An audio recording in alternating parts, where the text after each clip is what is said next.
they had left and more. Hearing this, Andrew reluctantly agreed to move out. My mom, still in tears, tried to hug me and plead one last time, but I stepped back, telling her that this was the consequence of her actions and choices. As they drove away, I felt a mixture of sadness, relief, and a strange sense of empowerment. I knew that I had done the right thing, not just for myself, but for the memory of my dad who had worked hard to secure a future for me. Grandma hugged me tightly, telling me how proud she was of me for standing up for myself. In the following weeks, I stayed with my grandma while I prepared to sell the house. With the help of my lawyer, I made sure everything was in order. The house sold for a good price, and I decided to use the money to buy a smaller, more manageable place close to my college and grandma's house. Shirley and her family were incredibly supportive throughout this process. Shirley even helped me with packing and moving into my new place. I felt incredibly grateful to have such wonderful people in my life who cared for me genuinely. Once I settled into my new home, I focused on my studies and part-time job, gradually rebuilding my life. Shirley and I continued to grow closer, and our relationship became stronger than ever. Her family remained a constant source of love and support, and I spent many weekends with them, feeling like part of their family. Despite the difficulties, I managed to balance my responsibilities, and with time, I began to see a brighter future for myself. I often visited my grandma, who continued to be my rock and guiding light. Her wisdom and love were invaluable, and I cherished every moment spent with her. My mom and Andrew eventually found a small apartment to rent, and I heard through the grapevine that they struggled financially. Although I felt a pang of guilt at times, I reminded myself that they had brought this upon themselves through their actions and decisions. Life was not without its challenges, but I faced each one head-on, determined to make the best of my circumstances. I pursued my education with vigor, knowing that it was the key to a better future. Shirley and I dreamed of a life together, supporting each other's goals and aspirations. Looking back, I realized how far I had come from those dark days of uncertainty and pain. I had found my strength, and with the love and support of those who truly cared for me, I knew I could overcome any obstacle. My dad's legacy lived on through me, and I vowed to honor his memory by living a life he would be proud of. Seeing Andrew's face turn from anger to helplessness was oddly satisfying, but I knew this was only the beginning. My mother continued to beg and plead, but my resolve was firm. I had made my decision and nothing they said could change it. They were officially trespassing on my property now, and I wasn't going to let them take advantage of me any longer. The following days were tense. My mom and Andrew tried every trick in the book to get me to change my mind. They called and left countless voicemails, each more desperate than the last. My mom even showed up at my grandma's house, tears streaming down her face, begging me to reconsider. But my grandma stood by me, firmly reminding my mom of all the years she had neglected and mistreated me. As the eviction deadline approached, Andrew's demeanor changed from aggressive to defeated. He realized that legally, they had no standing. I had all the paperwork in order and the law was on my side. On the final day of the eviction notice, they started packing their belongings. It was a chaotic scene, with my mom crying and Andrew cursing under his breath. I made sure to stay out of their way, not wanting to provoke any more drama. Finally, the day came when they moved out.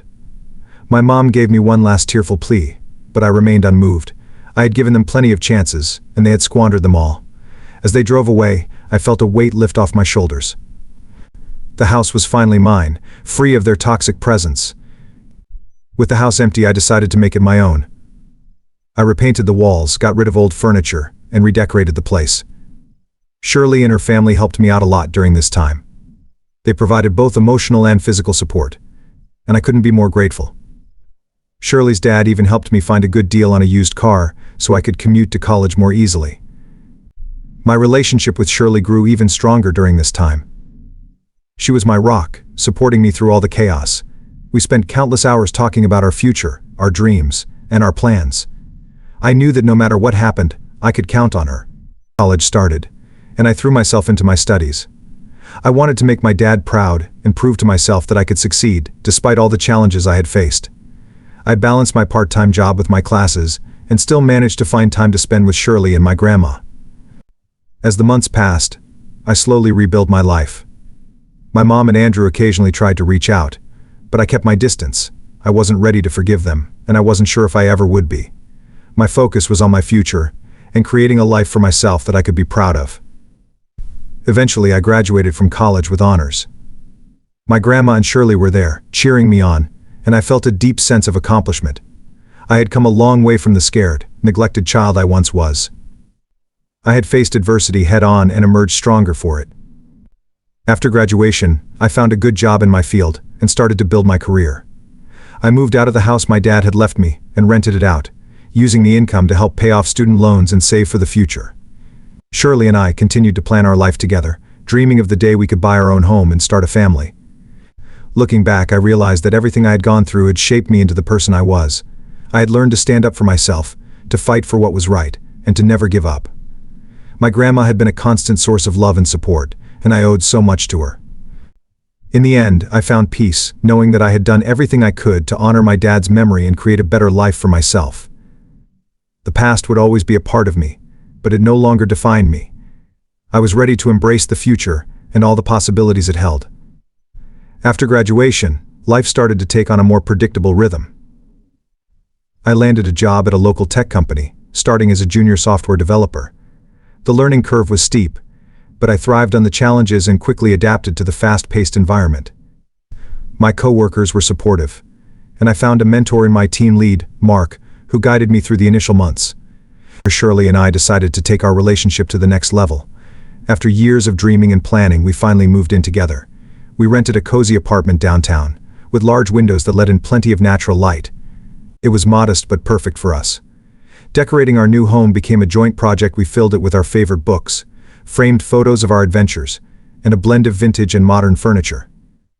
Our life together was a blissful balance of work, love, and shared dreams. We established routines: morning runs along the river, weekend hikes, and quiet evenings cooking dinner together.